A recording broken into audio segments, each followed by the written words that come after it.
Hello student, today topic is temperature dependence on the rate of reaction. तो last topic में हमने पढ़ा था कि टेम्परेचर का, कंसंट्रेशन का, रेट ऑफ रिएक्शन पे पॉजिटिव इफेक्ट होता है। पॉजिटिव का मतलब क्या है कि अगर हम टेम्परेचर या कंसंट्रेशन बढ़ाएंगे तो रेट ऑफ रिएक्शन भी बढ़ती है। अब हम एक एग्जांपल लिए हैं यहाँ पे N2O5 जिसका डीकम्पोजिशन हो रहा है NO2 एंड NO3 में। अब इसका डीकम्पोजिशन जो ये रिएक्टेंट है इसका हाफ लाइफ पीरियड हमने देखा टेम्परेचर अलग अलग करके। तो टेम्परेचर अलग अलग किया तो इसको डीकम्पोज होने में अलग अलग टाइम पीरियड लगा। जैसे 0 डिग्री सेल्सियस लिया तो इसको 10 दिन लगे, 25 डिग्री सेल्सियस लिया तो 5 घंटे लगे, 50 डिग्री सेल्सियस लिया तो इसको डीकम्पोज होने में कितना टाइम लगा? 12 मिनट। इसका मतलब क्या है कि अगर हम टेम्परेचर बढ़ाते जाएंगे तो क्या होता जाएगा? टाइम पीरियड जो है वो कम होता जाएगा। ठीक है, तो रिएक्शन क्या होती जाएगी? फास्ट होती जाएगी, जल्दी होती जाएगी। फॉर एग्जाम्पल जैसे आपने देखा होगा कि ठंडा पानी लेते हैं, गर्म पानी लेते हैं, तो किसी भी सॉल्यूट को डिजोल्व करेंगे तो ठंडे पानी में टाइम लगेगा लेकिन गर्म पानी में आसानी से हो जाएगी। तो कहने का मतलब क्या है कि अगर हम टेम्परेचर बढ़ाते जाते हैं तो रेट ऑफ रिएक्शन क्या होगी? बढ़ेगी। It means rate constant increase when the temperature increase. It become double. Rate of reaction become double when temperature increase by 10 degree Celsius. जब 10 डिग्री सेल्सियस टेम्परेचर बढ़ाएंगे तो रेट ऑफ रिएक्शन क्या हो जाएगी?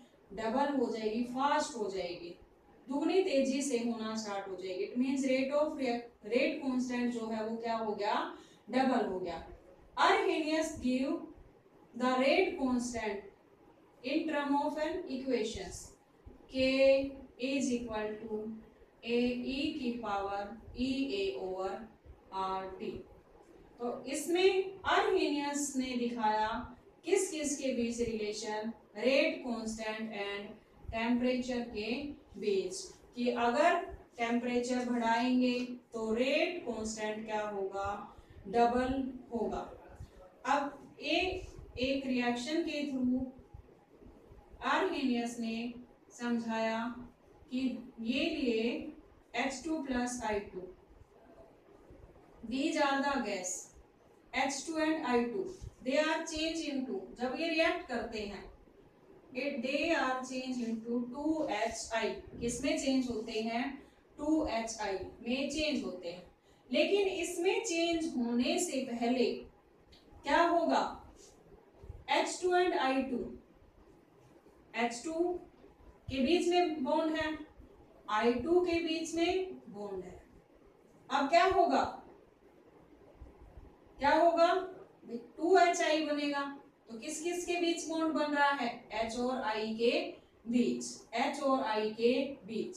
अब ये बॉन्ड बनेगा लेकिन इससे पहले क्या होगा? ये बॉन्ड टूटेगा, ये बॉन्ड यहाँ से टूटेगा। अब ये बॉन्ड जो टूटेंगे इसमें किसकी जरूरत होगी? एनर्जी की जरूरत होगी। किसकी जरूरत होगी? एनर्जी की जरूरत होगी और नए बॉन्ड बनेंगे। इसमें एनर्जी क्या होगी? रिलीज होगी। क्या होगी? रिलीज होगी। तो जिसमें ये जो पुराने बॉन्ड है ये टूटते हैं और नए बॉन्ड बनते हैं, उस स्टेज को हम क्या कहते हैं? Intermediate stage. Intermediate stage.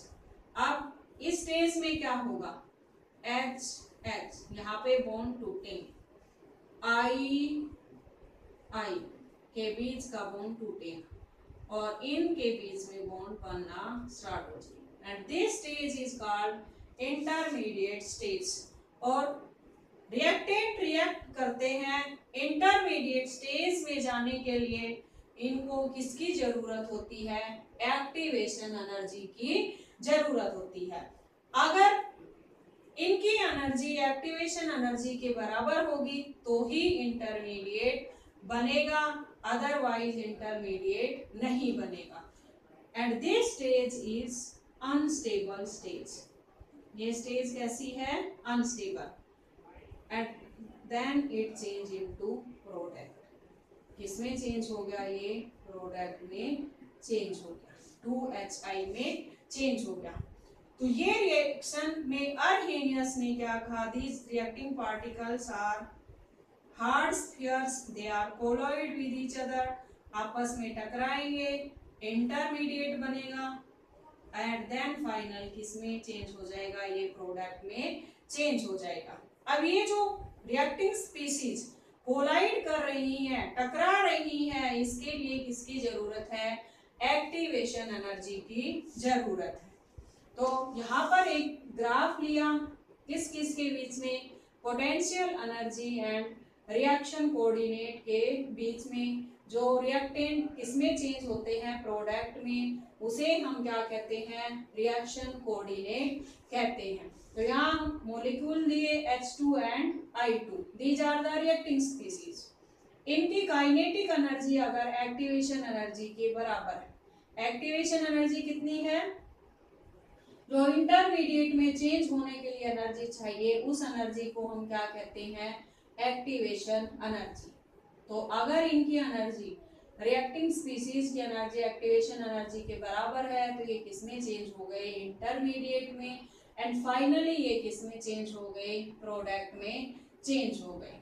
And this difference is called enthalpy change, delta H। अब ये देख रहे हैं हम, ये जो प्लॉट है ये नीचे आ रहा है, इसका मतलब क्या है? एनर्जी रिलीज हो रही है। अगर मान लो ये यहाँ आता तो एनर्जी क्या होती?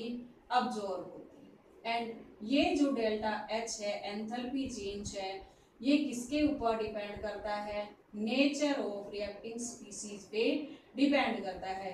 नेचर का मतलब क्या है? कि कितनी जल्दी बॉन्ड टूट रहा है, बन रहा है, उसमें एनर्जी रिलीज जो हो रही है वो अगर ज्यादा हो रही है तो ये ग्राफ नीचे आएगा, अगर एनर्जी कम हो रही है तो ग्राफ कहाँ आएगा? ऊपर आएगा।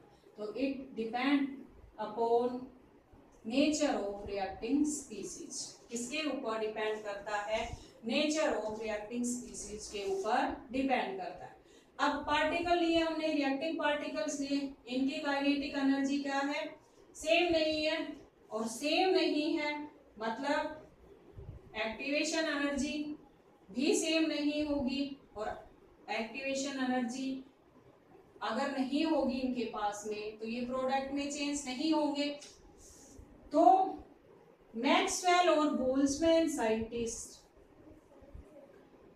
मैक्सवेल एंड बोल्ट्जमैन नाम के साइंटिस्ट थे, उन्होंने रेट ऑफ रिएक्शन को डिटरमिन करने के लिए कि ये डबल हो रहा है या नहीं हो रहा है, इन्होंने क्या कहा कि नंबर ऑफ पार्टिकल्स लेके तो हम नहीं बता सकते, एग्जैक्ट नहीं बता सकते, आइडिया लगा सकते हैं। तो उन्होंने क्या किया? फ्रैक्शन ऑफ मॉलिक्यूल्स लिए, फ्रैक्शनल ऑफ मॉलिक्यूल लिए और काइनेटिक एनर्जी के बीच में ग्राफ प्लॉट किया। फ्रैक्शन ऑफ मॉलिक्यूल जिनकी काइनेटिक एनर्जी क्या थी? सेम थी। तो फ्रैक्शन ऑफ मॉलिक्यूल जिनकी काइनेटिक एनर्जी क्या है? Same, Ne। Fraction of molecule Nt, इनका रेशियो लिया और काइनेटिक एनर्जी के बीच में ग्राफ प्लॉट किया। तो यहाँ पे उन्होंने क्या बताया? ये एग्जांपल देके समझा रहे हैं। जैसे 100 मॉलिक्यूल है, अब 100 मॉलिक्यूल्स में 60 मॉलिक्यूल है जिनकी काइनेटिक एनर्जी क्या है? 60 के आसपास। 5 मॉलिक्यूल ऐसे हैं जिनकी काइनेटिक एनर्जी 80 है। 25 मॉलिक्यूल ऐसे हैं जिनकी काइनेटिक एनर्जी 50 है। अब मोस्ट ऑफ मॉलिक्यूल्स की एनर्जी क्या है? 60। क्या है? 60 है। तो यहाँ हम ग्राफ दिखा सकते हैं कि आपने लिया Ne/Nt। अब मोस्ट ऑफ 5 मॉलिक्यूल्स जिनकी काइनेटिक एनर्जी कितनी है 80 है, तो यहाँ आ जाएगी 80। अब 60 मॉलिक्यूल्स की काइनेटिक एनर्जी कितनी है 60 है, तो ये जो पीक आएगी काइनेटिक एनर्जी, तो इसे हम क्या कहते हैं मोस्ट प्रोबेबल काइनेटिक एनर्जी। यानी जो मोस्ट ऑफ पार्टिकल्स है मॉलिक्यूल्स है उनकी काइनेटिक एनर्जी क्या है लगभग सेम है, लेकिन वो एक्टिवेशन एनर्जी के बराबर नहीं है, इंटरमीडिएट में चेंज नहीं हो सकते। सिर्फ और सिर्फ 5 मॉलिक्यूल की एनर्जी ही क्या है एक्टिवेशन एनर्जी के बराबर, तो ये किस में चेंज होंगे इंटरमीडिएट में, और ये अगर इंटरमीडिएट में चेंज होंगे तो क्या बन जाएगा प्रोडक्ट बन जाएगा।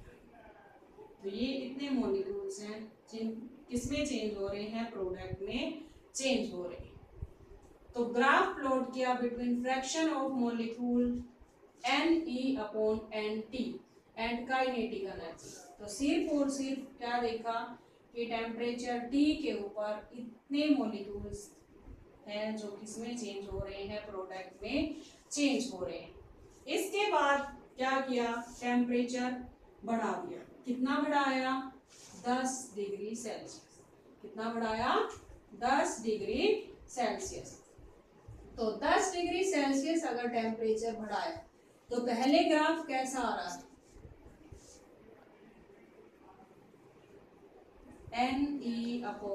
Ne/Nt fraction of molecule kinetic energy, graph ऐसा, यानी इतने मॉलिक्यूल्स किसमें चेंज हो रहे थे प्रोडक्ट।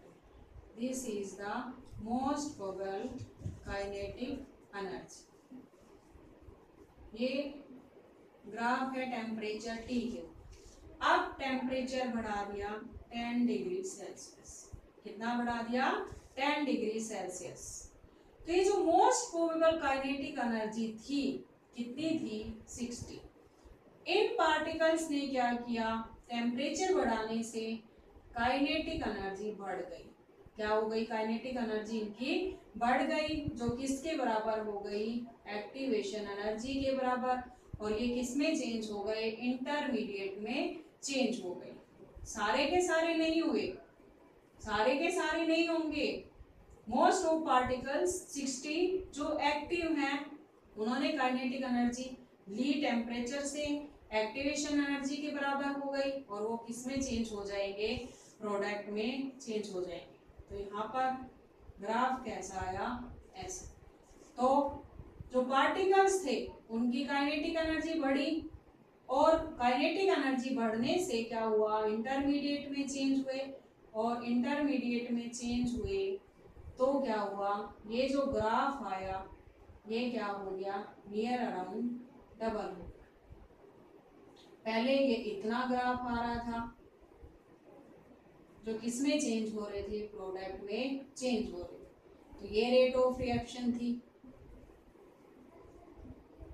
जैसे ही टेम्परेचर बढ़ाया ये क्या हो गया ग्राफ जो था ये T+10 डिग्री, तो काइनेटिक एनर्जी बढ़ी, एक्टिवेशन एनर्जी के बराबर हो गई, और ये एरिया भी क्या हो गया डबल हो गया। तो रेट ऑफ रिएक्शन क्या हो गई बढ़ गई, रेट कांस्टेंट क्या हो गया ऑलमोस्ट डबल हो गया। क्या हो गया डबल। तो ये किस किसने दिया था graph, statistical graph Maxwell and Boltzmann नाम के साइंटिस्ट थे, उन्होंने ये ग्राफ दिया फ्रैक्शन ऑफ मॉलिक्यूल जिनकी kinetic energy most probable kinetic energy के बराबर होती है। मोस्ट प्रोबेबल काइनेटिक एनर्जी का मतलब क्या है कि मोस्ट ऑफ पार्टिकल्स जिसकी काइनेटिक एनर्जी सेम होती है वो इतने हैं, और जैसे ही टेम्परेचर बढ़ाएंगे 10 डिग्री तो क्या हो जाएगी जो मोस्ट प्रोबेबल काइनेटिक एनर्जी थी उसमें कुछ एक पार्टिकल की एनर्जी क्या हो गई एक्टिवेशन एनर्जी के बराबर, और वो किसमें चेंज हो गए प्रोडक्ट में। तो जो एरिया है वो क्या हो गया ये बढ़ गया, जो प्रोडक्ट बनने का एरिया बढ़ गया। तो कहने का मतलब क्या है कि रेट कांस्टेंट बिकम डबल। जब टेम्परेचर कितना बढ़ाया 10 डिग्री सेल्सियस बढ़ाया। अर्हेनियस नाम के साइंटिस्ट ने एक रिलेशन दिया था। क्या रिलेशन दिया था? K is equal to A minus EA over R। ये तो रेट कांस्टेंट एंड टेम्परेचर के बीच हम यहाँ रिलेशन देखते हैं। तो इसमें रिलेशन देखने के लिए we take log ln K is equal to ln A minus EA over RT। तो जब हम ग्राफ प्लॉट करेंगे किस किस के बीच में ग्राफ प्लॉट करते हैं, किस किस के बीच में? ln K एंड टेम्परेचर के बीच में 1 टेम्परेचर, 1/टेम्परेचर। तो इसको हम ऐसे लिख सकते हैं EA over R into 1/T। तो ये क्या है? कांस्टेंट। ये कांस्टेंट मान लो ये वैल्यू यहाँ पर ln A, this is interest. ठीक है, अब ये वैल्यू बढ़ रही है, ये वैल्यू बढ़ रही है। ये वैल्यू मान लो पहले 1 थी, क्या थी? 1। अब 1 थी, उसके बाद 2 हुई, उसके बाद 3 हुई, तो ये वैल्यू बढ़ रही है। अब ये वैल्यू बढ़ेगी तो माइनस की वैल्यू बढ़ रही है, ये पूरी वैल्यू क्या हो जाएगी? बढ़ेगी। जैसे जैसे ये 1/T बढ़ेगा वैसे वैसे ये वैल्यू क्या होगी? बढ़ेगी। और ये वैल्यू अगर बढ़ती है तो ये क्या होगा? कम होगा, क्योंकि ये तो कांस्टेंट है, तो इसकी वैल्यू क्या हो जाएगी?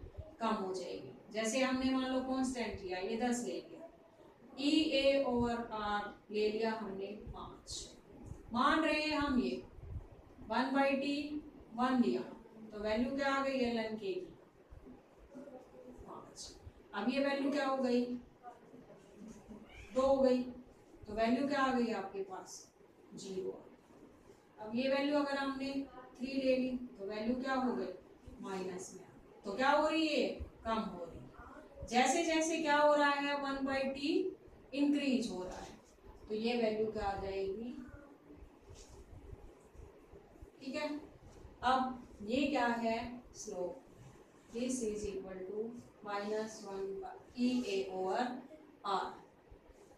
तो ये this is the slope.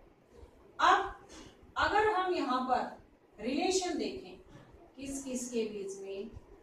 ln K and temperature के बीच, ln K और टेम्परेचर के बीच। टेम्परेचर, ये वैल्यू बढ़ रही है, अगर ये वैल्यू बढ़ेगी तो ये वैल्यू क्या होगी? कम होगी। और it is a straight line. ये कैसा ग्राफ आएगा? Straight line graph. कैसा ग्राफ आएगा? Straight line graph. ये क्या है? ln A and this is EA over R। This is EA over R। ठीक है, तो ये ग्राफ आ गया ln K एंड टेम्परेचर के बीच में, और ये किसके बीच? ln K एंड 1/T के बीच में ग्राफ आ जाएगा। ठीक है, अब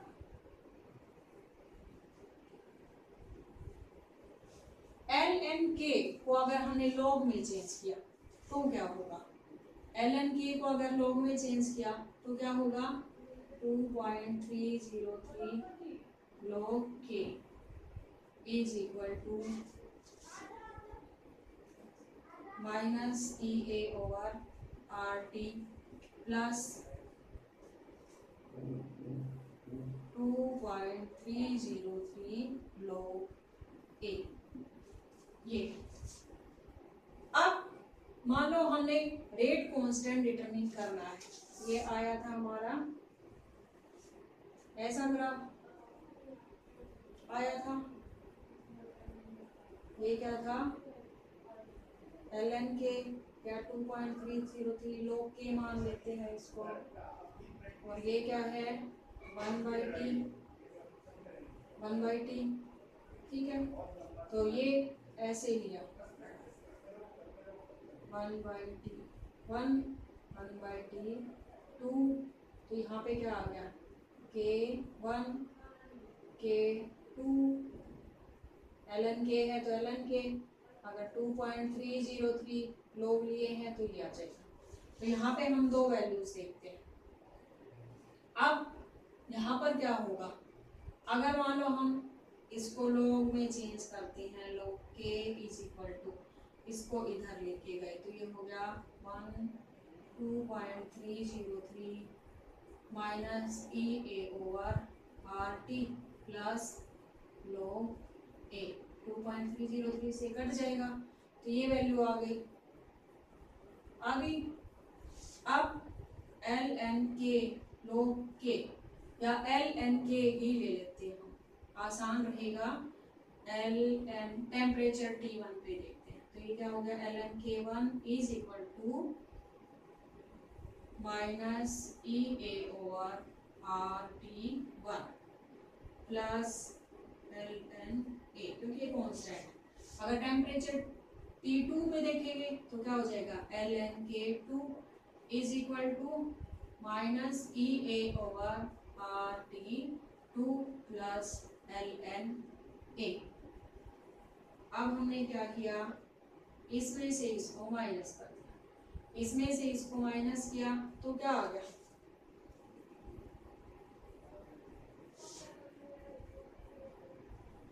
ln K2 minus ln K1 is equal to, इसमें से ये माइनस किया है, इसमें से ये माइनस किया है, तो ऐसे भी लिख सकते हैं ln K2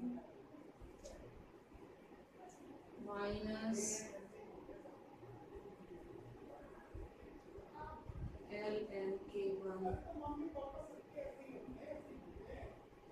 EA/RT2 plus ln A is equal to EA/RT1 plus ln A।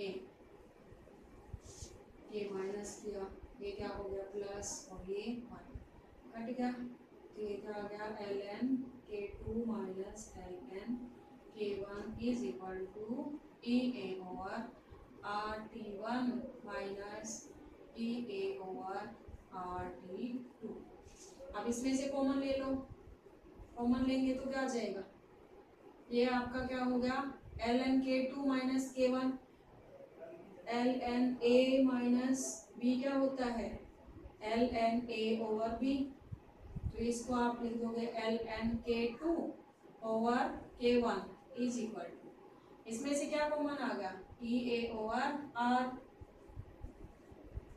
EA/R, अंदर क्या रह गया 1/T1 माइनस 1/T2,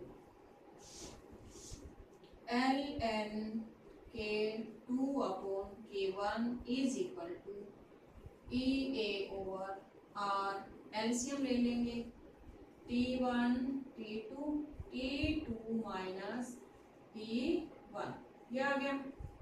अब ln को log में कन्वर्ट करेंगे, log में कन्वर्ट करेंगे तो क्या कितने से मल्टीप्लाई कर देंगे, 2.303 से मल्टीप्लाई। अब इसको हम यहाँ लेके गए, इसको इधर लेके गए तो क्या आ जाएगा, इसको इधर लेके गए तो क्या आ जाएगा, इधर मल्टीप्लाई हो रहा है, इधर क्या हो जाएगा डिवाइड, तो log K2/K1 is equal to EA/2.303 R T2 minus T1/T1 T2। ये रिलेशन आ गया between rate constant and two temperature. And ये जो रिलेशन आया है इसके ऊपर बहुत न्यूमेरिकल आते हैं कॉम्पिटिटिव एग्जाम्स में भी और जो एनुअल एग्जाम्स होते हैं उनके बीच में भी। तो रेट कांस्टेंट का रिलेशन देखा हमने टेम्परेचर के साथ में, तो अगर हम टेम्परेचर बढ़ाते हैं तो रेट कांस्टेंट क्या होता है, बढ़ता है, इंक्रीज होता है। और जब 10 डिग्री सेल्सियस अगर बढ़ाते हैं तो rate of reaction become almost double. जो रेट कांस्टेंट है वो क्या हो जाता है, लगभग डबल हो जाता है, रिएक्शन फास्ट हो जाती है। तो अगर ये टॉपिक आपको अच्छा लगा हो, समझ आया हो, तो प्लीज इस चैनल को सब्सक्राइब जरूर करें।